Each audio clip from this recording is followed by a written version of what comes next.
Kita tahan dulu, kita langsung menuju Hotel Borobudur Jakarta. Ada penyampaian dukungan dari Putri Abdurrahman Wahid, Yeni Wahid. Lebih makmur, lebih sejahtera, maju dan berdaulat. Saya telah melakukan sejumlah perjalanan untuk menyerap aspirasi dari masyarakat, terutama basis para kader Gus Dur, di mana saya simpulkan bahwa keberlanjutan program pembangunan menjadi kunci keinginan dari masyarakat. Apa yang sudah dicapai dalam pemerintahan Presiden Jokowi harus kita teruskan dan harus kita sempurnakan untuk menuju Indonesia Emas 2045 nanti. Belum dikatakan lengkap tadi, karena ada gangguan juga. Di belakang Yeni Wahid ada Arsyad Rashid, Ketua Kadin, Ketua Tim Pemenangan Ganjar. Sudah pasti mendukung Ganjar dong? Ya, kelihatannya iya, sangat clear ya bahwa tadi dari gambar yang ditayangkan Kompas tadi terlihat bahwa Mbak Yeni Wahid di belakangnya ada Arsyad. Artinya Mbak Yeni ya dukungannya kepada Pak Ganjar, Pak Mahfud MD, dan itu mungkin sudah dikalkulasi ya oleh Mbak Yeni begitu. Dan saya sih meyakini ya mungkin itu jalan terbaik bagi Mbak Yeni untuk katakanlah yang memenangkan pasangan tersebut. Politik itu pilihan untuk mendukung siapapun ya, sesuai dengan visi misinya, sesuai dengan keinginannya, sesuai dengan kepentingannya. Ya kita hargai apa yang disampaikan oleh Mbak Yeni Wahid, karena itu dukungan politik. Tentu semua punya konsekuensi, ada konsekuensi positif dan negatifnya. Artinya mungkin kalau menang ya dapat sesuatu, ya kalau kalah ya seperti apa. Tentu punya konsekuensi itu. Pilihan ya? Pilihan. Tapi kan sebelumnya ada juga pilihannya kedekatan dari Yeni Wahid dengan Prabowo Subianto, bertemu juga dengan Prabowo Subianto dan juga bertemu dengan Ganjar Pranowo. Kira-kira kenapa pilihannya ke Ganjar Mahfud? Ya betul, Mbak Yeni sangat dekat dengan Pak Prabowo.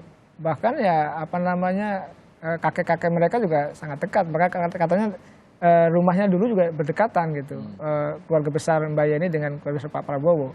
Tapi kenapa memihak atau memilih kepada Pak Ganjar dan Pak Mahfud MD? Tentu saya tidak tahu hitung-hitungan kalkulasi, tapi itu tadi hak pribadi. Tapi saya melihatnya mungkin ya bahwa selama ini Mbak Yeni Wahid mungkin sudah istikharah, sudah jalan juga ke sana kemari gitu ya, menyerap aspirasi gitu ya. Mungkin itu tadi pilihan yang terbaik yang bisa dilakukan oleh Mbak Yeni Wahid untuk mendukung Pak Ganjar dan Pak Mahfud MD. Soal alasannya tentu beliau yang tahu ya, karena beliau sendiri yang punya rasa kebatinan untuk memihak calon tertentu begitu. Oke. Kang Ujang, ini kan tahapan masih sangat panjang. Penetapan 13 November nanti, nomor urut 14 November, lalu masa kampanye juga cukup panjang. Artinya manuver-manuver dukungan nanti yang lebih banyak muncul kira-kira ya. Seberapa pengaruh dukungan-dukungan dari tokoh-tokoh ini nanti kepada elektabilitas Capres-Cawapres? Ya penting ya, dalam konteks konstruksi masyarakat kita yang masih patron klien. Artinya ada pemilih rasional. Pemilih rasional itu ya independen, menentukan sikap memilihnya berdasarkan kepada penilaian pribadi. Tetapi juga kan ada masyarakat yang mohon maaf ya belum terdidik, yang masih irasional dalam menentukan sikapnya itu. Nah, tokoh ini di Indonesia penting. Makanya mohon maaf partai-partai politik itu yang jadi ketua umum tokoh. Ya Bu Mega, Pak Prabowo gitu tokoh. Karena tokoh ini akan diikuti, berdampak ya bagi masyarakat. Nah, dalam konstruksi masyarakat yang patron klien, artinya klien itu gitu ya, masyarakat itu mengikuti atasannya, mengikuti bosnya gitu loh. Kalau bahasa kita ya masih feodal lah kira-kira begitu. Nah, dalam konteks itu maka mendukung dari seorang tokoh itu menjadi penting.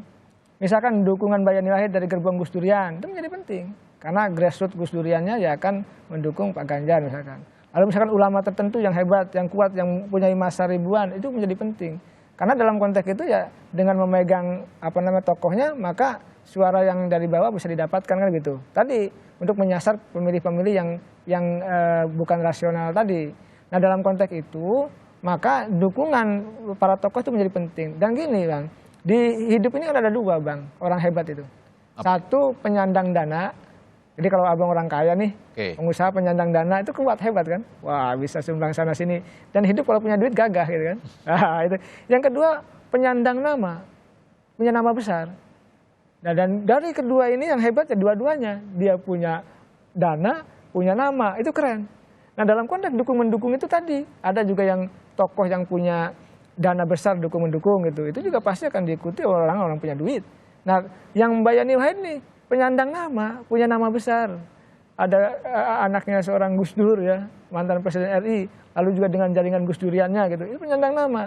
Nah penyandang nama juga diikuti juga oleh pengikut-pengikutnya itu. Itulah kenapa pentingnya seorang aktor, seorang tokoh politik ya dalam konteks dukung-mendukung. Makanya kan kalau tokoh seperti Mbak Yani Wahid kemarin itu dapat kabar saya ketika beliau di Semarang itu diperebutkan oleh dua kubu.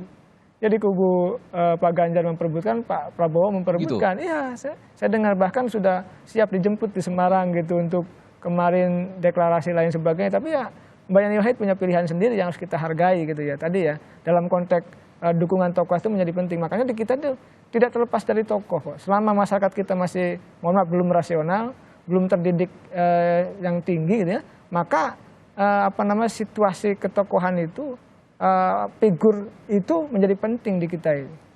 Itu yang harus menjadi catatan kita. Makanya di semua tempat, di banyak tempat termasuk partai politik, maka mengambil tokoh-tokoh daerah kan untuk dijadikan tokoh di partai politik.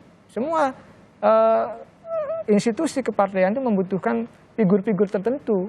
Dengan figur itu maka akan mendapatkan dukungan dari masanya seperti itu. Itu yang dilakukan oleh partai politik. Itu hal yang buruk nggak, Kang?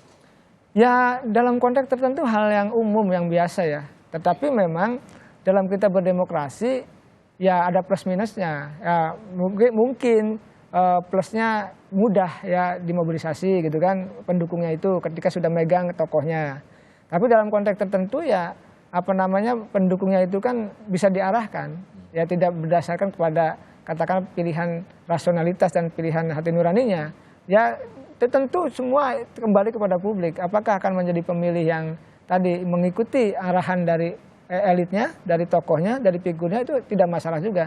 Ada juga yang rasional, independen, memilih berdasarkan kepada tadi kepentingan pribadinya itu. Dalam konteks itu saya sih melihat hal yang biasa ya di Indonesia itu. Tidak ada yang perlu disalahkan seperti itu. Baik. Apakah ya ada plus minusnya dalam konteks itu. Oke, Kang Ujang nanti kita ngobrol-ngobrol lagi. Saudara kita masih menunggu pengumuman dari KPU terkait dengan hasil tes kesehatan Capres Cawapres. Kami akan segera kembali, saudara.